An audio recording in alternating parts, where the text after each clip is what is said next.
In our previous video, we've been looking at Water Street west of Military Street, specifically the 500 block. Today it looks like this. But when I was growing up, it looked more like this here.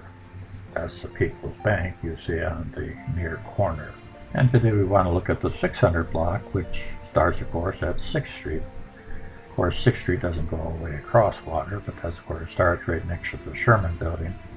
And speaking of the Sherman Building, I found this photo here. It looks like it was taken perhaps just before a parade, and you can see the building is all decked out in bunting.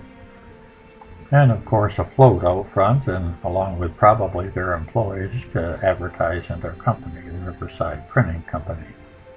And of course, as we saw in our previous video, this is also where the Times Herald was printed originally, or the Port Huron Times at that time.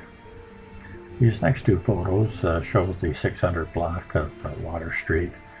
And from the Sherman Building down, there wasn't that much. There's maybe half a dozen stores or so, and they had various businesses over the years. But nothing major that I recall or that I could find. And even fewer photographs of those buildings.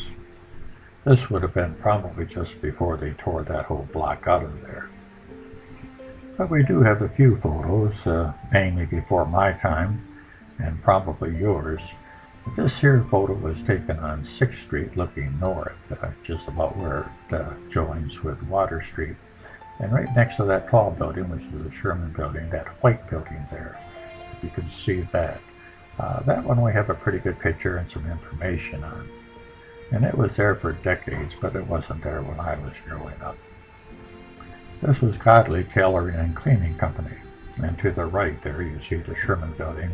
To the left, that building is no longer there, and they put up a billboard that says, or I think it says, Save United States Savings Bank.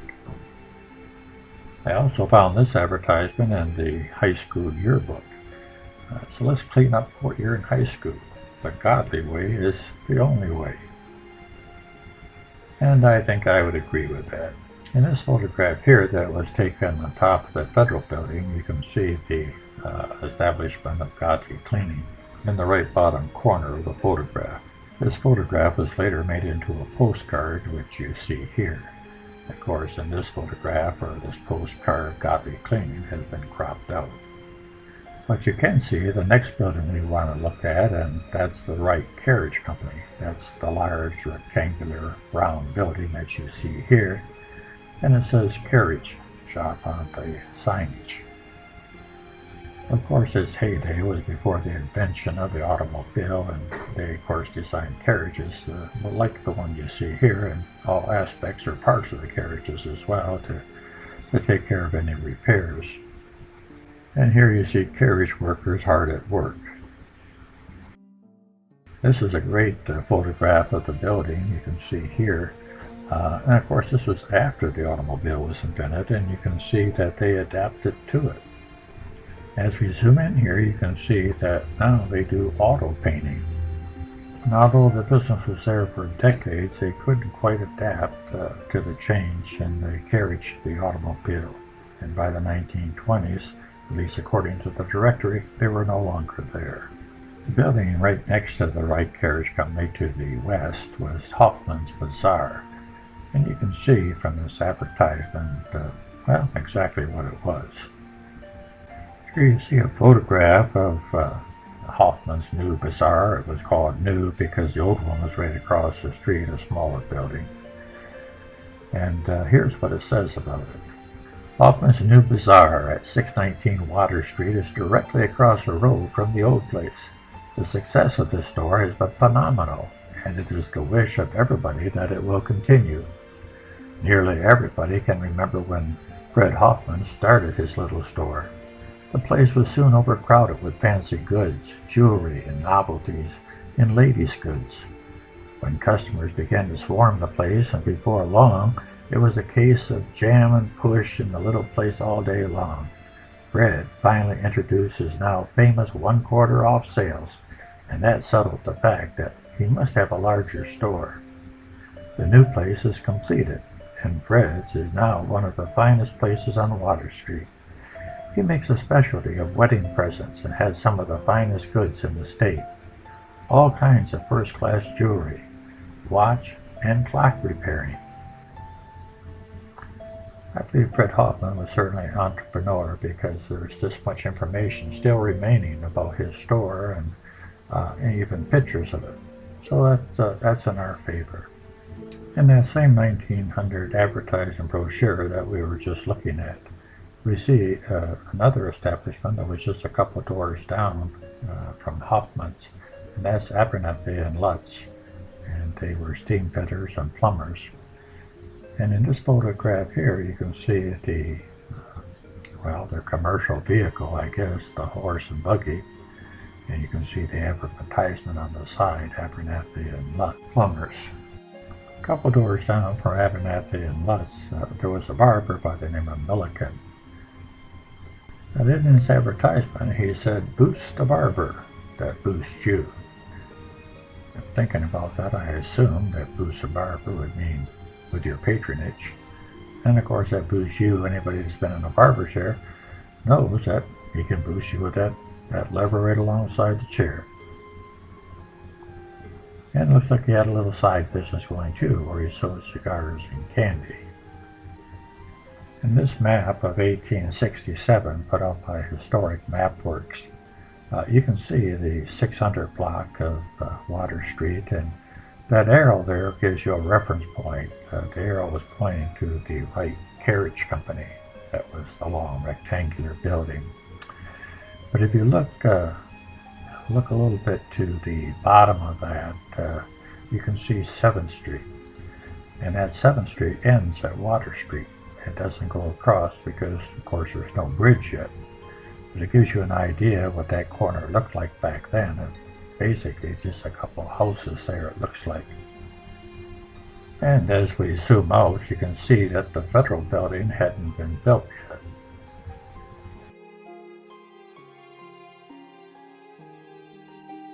Eventually the 7th Street Bridge would be built, and here's a photograph of it. And as we zoom out, you can't see a lot of Water Street, the buildings there, but you can see some. And you can see the Wright Carriage Company. That would be the building on the far left, and some of the smaller buildings as well there. You can also see in the background the Port Huron High School, which was the first high school that was built at the location where the college is now. Here you see that same bridge many years later, and on that particular corner now we see the Port Huron Battery Service, which means that this would have been after the invention of the automobile. And you can also see the improvement to the streets. This is now a brick street. Years later, that street would be paved.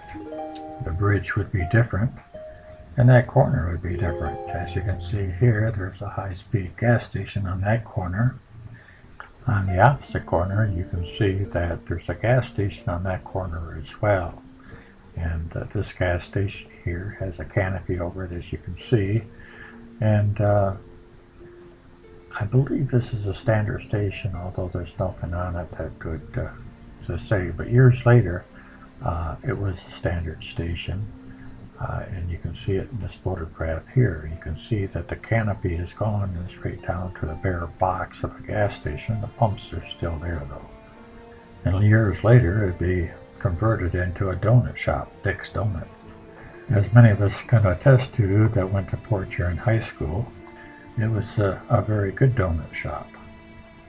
Looking back over the area that we just covered, I think this is one of those rare times when I would think that today it looks much better than it did before.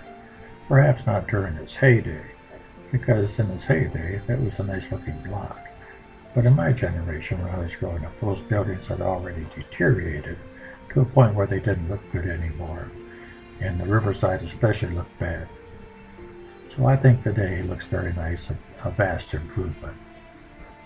I think we've gone as far as I want to go on the north side of Water Street, and let's head back to Military, on the southwest corner, Military and Water. And we'll start there and go down the south side. We've already looked at this location, and In video number 45, we went into it in depth, but I'll touch on it briefly. In the 1800s, this corner looked like this, and it gives you an idea of what the whole block looked like actually. But on the corner, there was a drugstore, and that was Lowstoffer's drugstore. And later on, at least during my generation, Barnett drugstore is the one that we remember. And this was the same building that the Lowstoffer drugstore was also in. And this is what it looked like at night. We'd be remiss if we didn't mention one of the favorite parts of Barnett's that we enjoyed growing up, and that was the soda fountain. And the people that took care of the soda fountain include these three young fellows right here. Like I said, if you want more information on this corner, we did go into it in video number 45, so you might want to look back at that one. Later on, Barnett's would become Michigan National Bank. This photograph here gives you a pretty good idea of what that block looks like. It consisted of basically only two buildings. You can see from this photograph here that the building that housed Barnett's and the Michigan National Bank was quite a large building, and it housed other businesses as well. The building that was on the opposite end of the block is this building here. This was known as the Stewart Building, or the Stewart Block. This was the 500 block of Water Street, and if you look just to the right of that building, you'll see it looks like a street there, but it's actually an alley. It was called the Custom Alley. It separated the block from the Federal Building, or as it used to be called, the Custom Building, from the rest of the block. So you had this block that Barnett's was in, and this building as well. Then you had the Custom Alley. Then you had the Federal Building. After that, you had 6th Street, and then of course after that you had the 600 block of Water Street. You can see the Stewart block on the far left, and you can see 6th Street there on the right, and of course in the foreground is Water Street. This would have been taken around the late 1800s, early 1900s. This postcard would have been taken about the same time period, and you can see that they're looking at a circus parade going through town. And as you go along, you can see it's basically still the same two buildings that were there. They've been there a long time. And as we zoom in, we see as we come to the Custom Alley, you can see the horse and buggy coming out of that alley. The alley went from Water Street to Pine Street and came out at the Troy Laundry Company. You can see the alley just to the right of the laundry. This gives you a good look at the alley. We're looking toward Water Street. You can see the Custom Building in the background, the Federal Building, and that's Troy Laundry on the left. Today, this is all that's left of the Custom Alley. It actually ends in a parking lot now, but you can see what it used to look like. That's the Custom Building, the Federal Building on the right.